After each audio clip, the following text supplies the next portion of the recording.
Student, आज हम अपनी सेकंड बुक कृतिका का लेसन 1 माता का आंचल इस पाठ का अध्ययन करेंगे, जिसके लेखक हैं श्री पूजन सहाय। जो प्रस्तुत है पाठ माता का आंचल, इसमें लेखक ने माँ की ममता के विषय में बताया है। वह बताना चाहता है कि पुत्र को जब विपदा आती है या वह मुसीबत में फंसता है तो सदैव उसे माँ की ही याद आती है, उसे माँ का आंचल ही चाहिए होता है। तो अब स्टार्ट करते हैं हम अपना चैप्टर माता का आंचल। जहाँ लड़कों का संग तहाँ बाजे मृदंग, जहाँ बुढ़ों का संग तहाँ खर्चे का तंग। ये तुकबंदी है। वो कहते हैं जहाँ लड़कों का साथ होता है, दोस्तों का साथ होता है, वहाँ आनंद ही आनंद होता है, और जहाँ बुढ़ों के साथ बैठते हैं वहाँ खर्चों की बातें होने लगती हैं। तो लेखक ने बताया है कि वह अपने पिता के साथ ही अपना सारा समय बिताता था। वह पिता के साथ नहाता था, पिता के साथ बैठता था, पिता के साथ सोता था, पिता के साथ खाता था, पिता के साथ पूजा में बैठता था, पिताजी उसके खेलों में भी शामिल होते थे। इस प्रकार उसका सारा समय अपने पिता के साथ ही व्यतीत होता था। वो बताता है कि जब सुबह उसके पिताजी उसको उठाते थे, उठाने के बाद वह उसे नहला करके अपने साथ पूजा में बैठा लेते थे और उसके माथे पर त्रिपुंड बना देते थे। भभूत से त्रिपुंड बना देते थे। त्रिपुंड समझते हैं जैसे भगवान शंकर के माथे पर होता है, ऐसा त्रिपुंड बना देते थे भभूत से। और उसके लेखक के जो बाल थे वो भी लंबे थे घुंघराले से, क्योंकि उसका भी मुंडन नहीं हुआ था, तो वो अच्छा खासा देखने में भोलानाथ जैसा दिखता था। कैसा दिखता था? भोलानाथ जैसा। तो उसके पिताजी उसे प्यार से भोलानाथ कह करके बुलाने लगे। वैसे उसका बचपन का नाम था तारकेश्वर नाथ। जब बाबूजी रामायण का पाठ करते तब लेखक उनके बगल में बैठ जाता और आईने में अपना मुंह देखता रहता था। और जब वह देखता कि उसके पिताजी उसे देख रहे हैं तो वह शर्मा जाता और शर्मा करके आईना नीचे रखकर वहाँ से भाग जाता। वो बताता है पूजा पाठ करने के बाद उसके पिताजी राम नाम बही में 1000 बार राम लिखा करते थे और उसके बाद वह कुछ पर्चियाँ लेते थे और उन पर्चियों पर राम का नाम लिखते थे और आटे की छोटी छोटी गोलियां बनाकर और उन पर्चियों में लपेट करके मछली को खिलाने के लिए नदी पर जाया करते थे, यानी गंगा पर जाया करते थे। जब वह गंगा के लिए जाते थे अर्थात मछलियों को भोजन देने जाते थे तो वह भोलानाथ को भी अपने कंधे पर बैठा लिया करते थे और उसे भी अपने साथ लेकर जाया करते थे। और लौटते समय वह पेड़ों की जो झुकी हुई टहनियाँ थीं उन पर भोलानाथ को झूला झुलाया करते थे। कभी कभी बाबूजी हमसे कुश्ती भी लड़ते, वह शिथिल होकर हमारे बल को बढ़ावा देते और हम उनको पछाड़ देते थे। तो बताता है कभी कभी उसके पिताजी उससे हंसी मजाक में कुश्ती लड़ते थे और कुश्ती में वह अपने आप को नीचे गिरा लेते थे। शिथिल मतलब अपने आप को बिल्कुल शांत कर लेना। और लेखक उनकी छाती पर चढ़ जाता था और उनकी लंबी लंबी मूछें उखाड़ने लगता था। तब वह हंसते हंसते उसके लेखक के हाथों को चूम लेते थे और लेखक से खट्टा मीठा चुम्मा मांगा करते थे। और जब लेखक अपने गालों को आगे करता खट्टा मीठा चुम्मा देने के लिए तो वह अपनी कैड़ी कैड़ी मूँछों को उसके गालों पर चुभा दिया करते थे और लेखक झुंझला जाता था, उसे गुस्सा आ जाता था और पिताजी झूठ मूठ कर रोने लगते थे। और जब उसके पिताजी झूठ मूठ रोते थे तो वह भी खिलखिलाकर हंसने लगता था। आगे लेखक कहता है उनके साथ हंसते हंसते जब हम घर आते तब उनके साथ ही हम भी चौके पर खाने बैठते। वह हमें अपने ही हाथ से फूल के एक कटोरे में गोरस और भात सान कर खिलाते थे। अब वो बताता है कि पिताजी उसको खाना खिलाते थे, चावल और दूध मिला करके, कभी चावल और घी मिला करके, इस तरीके से उसको भोजन कराया करते थे। और जो लेखक की माँ थी वो कहती थी कि आप बहुत छोटे छोटे कोर खिलाते हो, यानी 2-4 दाने ही खिलाते हो, ऐसे तो बच्चे का पेट नहीं भर पाएगा। और ये मर्द कभी भी बच्चों को खाना खिलाना नहीं जानते हैं। तो उसकी माँ अक्सर कहती थी जब खाएगा बड़े बड़े कौर तब पाएगा दुनिया में ठौर। कहने का मतलब कि जब बड़ा बड़ा गस्सा खाएगा यानी भोजन ज़्यादा खाएगा तभी दुनिया में ये अपने आप को टिका पाएगा, क्योंकि तभी इसके शरीर में ताकत भी आएगी। और फिर वह अपने हाथों से लेखक को खाना खिलाने बैठ जाती, जबकि लेखक का पेट भर चुका होता था। वो उसे पक्षियों का नाम ले लेकर भोजन कराती थी, जैसे अलग अलग पक्षियों के नाम लेती थी। कभी कहती थी मैना, कभी कबूतर, कभी हंस, कभी मोर, इस तरीके के बनावटी नामों से वह उसे पुकारती थी और लेखक दौड़कर आता, गस्सा खाता, फिर चला जाता। तो इस तरीके से उसकी माँ उसको भोजन कराया करती थी। आगे लेखक ने कहा है जब सब बनावटी चिड़ियों को चट कर जाता था।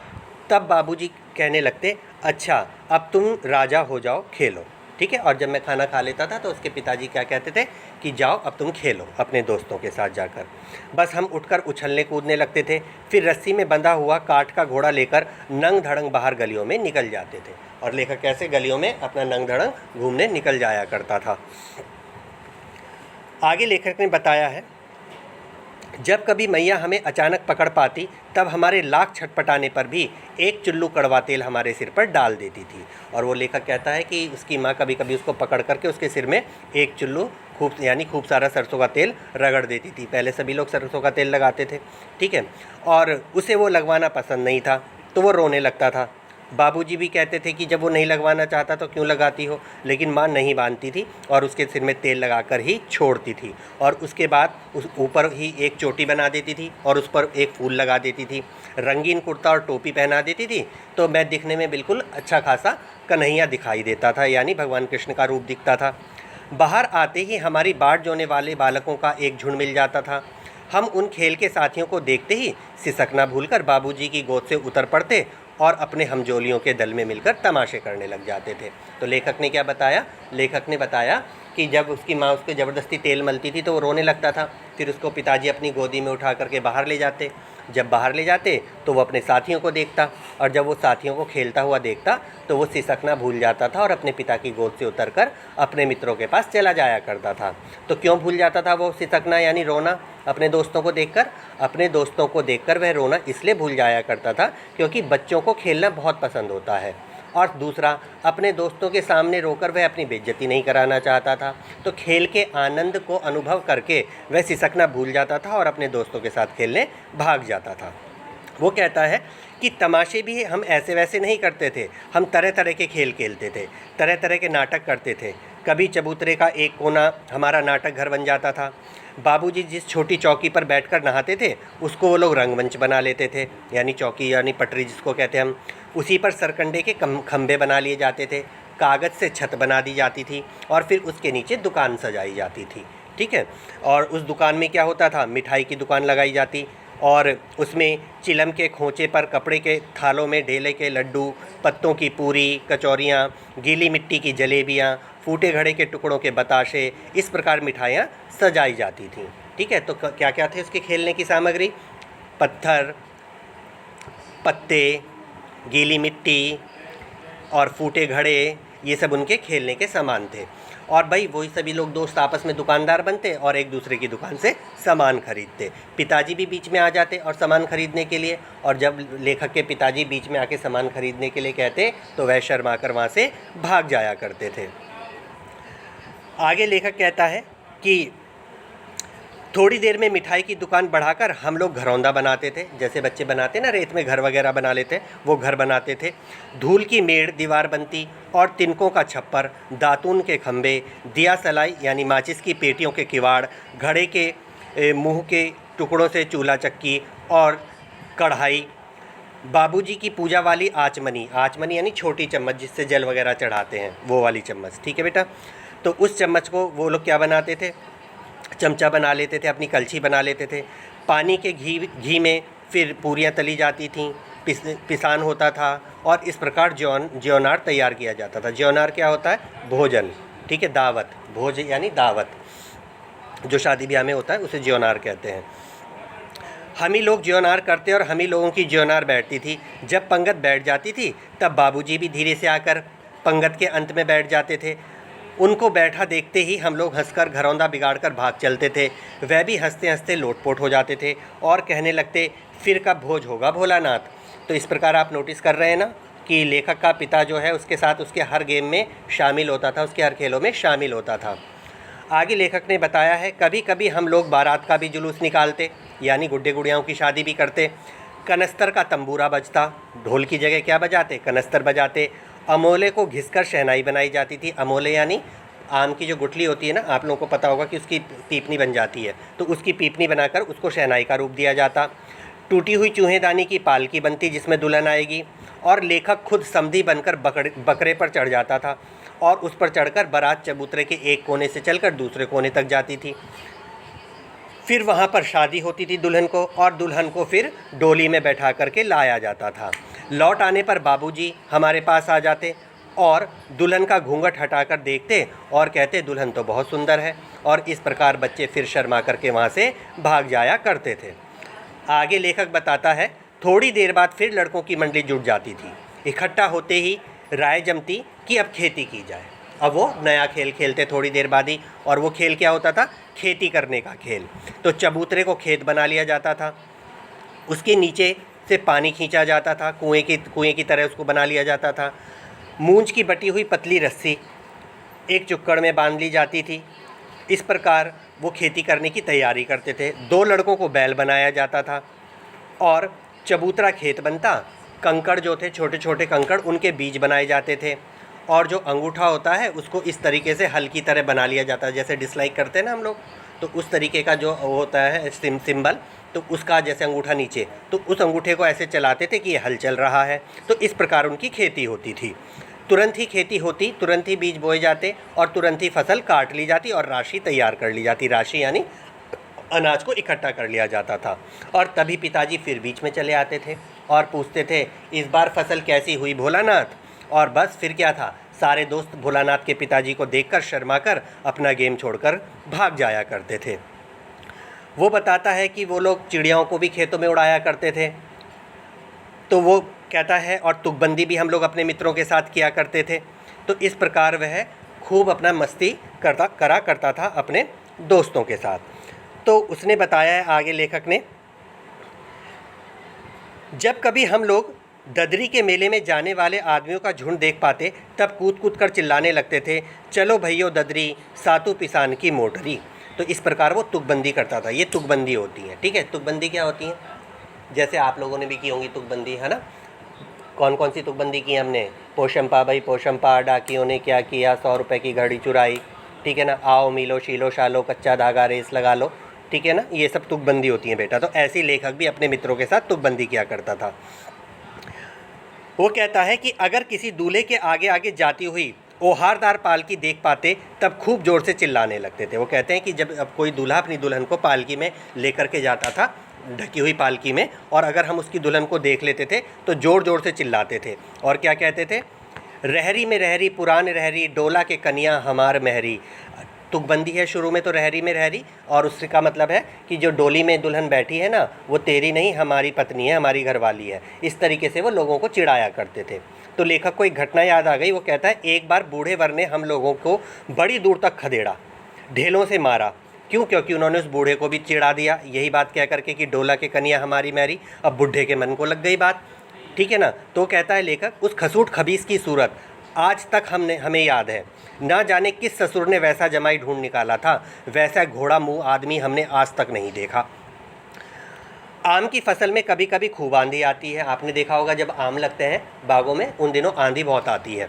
तो कहता है कि ऐसे ही आकाश में बादल छा गए और बहुत तेज़ आंधी आ गई, और हम लोगों ने सोचा आम गिरेंगे बाग में, तो वो लोग आम लेने के लिए बाग की ओर दौड़ पड़े। लेकिन क्या हुआ, उनके बाग में पहुंचने पर बहुत तेज़ बारिश आ गई और वो पेड़ों के नीचे छुप गए। जब बारिश रुकी तो खेतों में बहुत सारे बिच्छू निकल आए, जिन्हें देख करके वह सारे बच्चे डर गए और वहाँ से भाग चले।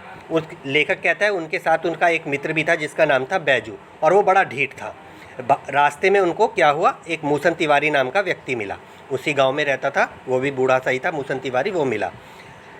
बेचारे बूढ़े आदमी को सूझता कम था, तो बैजू ने उसको चिढ़ाकर बोला। बैजू ने मूसन तिवारी को चिढ़ा दिया और क्या कहा, बुढ़वा बेईमान मांगे करेले का चोखा। ठीक है, इस तरीके से उसको चिढ़ा दिया कि बुढ़ा बहुत बेईमान है और करेले का कड़वा चोखा भी मांग लेता है। बैजू के सुर में सुर मिलाकर हम भी चिल्लाने लगे। वो कहने लगा हम भी बच्चे थे तो हम भी चिल्लाने लगे, हम भी चिढ़ाने लगे मूसन तिवारी को। वो हमारे पीछे पत्थर लेके भाग लिया। वो कहता है कि हम लोग उसके हाथ में नहीं आए, हम इधर उधर भाग गए, लेकिन मूसन तिवारी ने भी पीछा नहीं छोड़ा। वह हमारे स्कूल में पहुंच गया और वहां मास्टर जी से हमारी शिकायत लगा दी। बैजू को पकड़ लाने के लिए 4 लड़के गिरफ्तारी वारंट लेकर छूटे, यानी कि उनके अध्यापक ने क्या किया, 4 लड़कों को भेजा कि जाओ उन सबको पकड़ के लाओ। उधर ज्यों ही हम लोग घर पहुँचे त्यों ही गुरुजी के सिपाही हम पर टूट पड़े। अर्थात वो बच्चे पहले से ही उनके घरों के पास पहुँच गए थे, तो जैसे ही लेखक अपने घर पहुँचा तो उन 4 लड़कों ने उसे पकड़ लिया। लेखक को बैजू छूटकर भाग गया क्योंकि बैजू थोड़ा हट्टा कट्टा था। अब क्या हुआ, स्कूल में उसको ले जाया गया और उसके अध्यापक ने उसको पिटाई करनी शुरू कर दी। बाबूजी को जब पता लगा कि उनके बेटे की पिटाई हो रही है तो वो दौड़े दौड़े पाठशाला पहुंच आए और अपने बेटे को गोद में लेकर पुचकारने लगे और मास्टर जी से मिन्नत करने लगे कि मैं इसे अपने साथ घर ले जाऊं। मास्टर जी ने भी दया करके उसे फिर घर जाने की अनुमति दे दी। पिताजी गोद में उठाकर उसे पुचकारने लगे और घर की ओर चल दिए। लेखक कहता है कि मैंने रोते रोते अपने पिता का सारा कंधा गीला कर दिया था। तभी क्या हुआ कि उसने अपने दोस्तों को फिर खेलते हुए देखा और दोस्तों को खेलता हुआ देख करके वह तुरंत ही सिसकना फिर भूल गया, रोना फिर भूल गया और अपने दोस्तों के साथ खेलने के लिए भाग पड़ा। आगे उसने बताया कि ऐसे ही एक बार उनके मन में आया कि चलो किसी टीले पर चला जाए। तो गांव के पास ही कुछ टीला था, वो लोग वहां चले गए और टीले पर जाकर उनको वहां चूहे के बिल दिखाई दिए। क्या दिखाई दिए? चूहे का बिल दिखाई दिया। चूहे के बिल में उन्होंने सोचा हम पानी डालेंगे तो बहुत सारे चूहे निकल कर भागेंगे। तो लेखक कहता है हमने पानी फेंकना शुरू कर दिया बिलों के अंदर।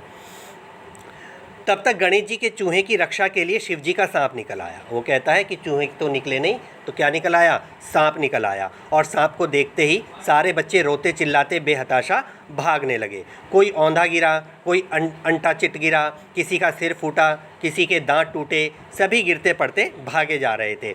हमारी सारी देह लहू लुहान हो गई, पैरों के तलवे कांटों से छलनी हो गए। हम एक सुर में दौड़े हुए आए और घर में घुस गए। उस समय बाबूजी बैठक के ओसारे में बैठकर हुक्का गुड़गुड़ा रहे थे। उन्होंने हमें बहुत पुकारा पर उनकी अनसुनी करके हम दौड़ते हुए मैया के पास चले गए। तो लेखक ने बताया सांप को देखकर वो भागता हुआ घर पे आया और पिताजी आंगन में थे, लेकिन उसके पिताजी के बुलाने के बावजूद भी वह उनके पास नहीं गया बल्कि सीधा माँ के पास चला गया, जबकि वह सारा समय पिताजी के साथ बिताता था। जाकर उसकी गोद में शरण ली। मैया चावल अमनिया कर रही थी। अमनिया करना मतलब साफ़ करना। चावल साफ़ कर रही थी। हम उसी के आंचल में छिप गए। हमें डर से कांपते देखकर वह ज़ोर से रो पड़ी और सब काम छोड़ बैठी। अधीर होकर हमारे भय का कारण पूछने लगी। कभी हमें अंग भरकर दबाती और कभी हमारे अंगों को अपने आंचल से पहुँचकर हमें चूम लेती। बड़े संकट में पड़ गई थी बेचारी। झटपट हल्दी पीसकर हमारे घाव पर थोपी गई। घर में कोहराम मच गया। हम केवल धीमे सुर में सा कर पा रहे थे। माँ अपनी आंचल में मुझे छुपाए जा रही थी। सारा शरीर थर थर काँप रहा था। रोंगटे खड़े हो गए थे।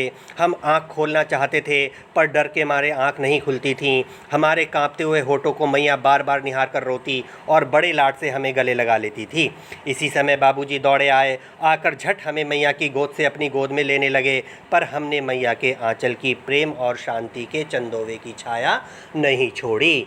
तो इस प्रकार लेखक ने क्या बताया? इस प्रकार लेखक ने बताया कि माँ के आंचल की छाया में ही बच्चा अपने आप को सुरक्षित समझता है, क्योंकि जब बच्चे पर विपदा आती है, मुसीबत आती है, उस समय उसे कोमल भावों की आवश्यकता होती है और वह कोमल भाव माँ के अतिरिक्त पिता से नहीं मिल सकते हैं। पिता कठोर भावों को प्रस्तुत करता है, ठीक है ना, और माँ किन भावों को प्रकट करती है? कोमल भावों को। पिता पुत्र के साथ नहीं रोएगा, लेकिन माँ पुत्र के साथ रो पड़ती है। और वैसे भी माँ के साथ बच्चे का 9 महीने पहला संबंध होता है।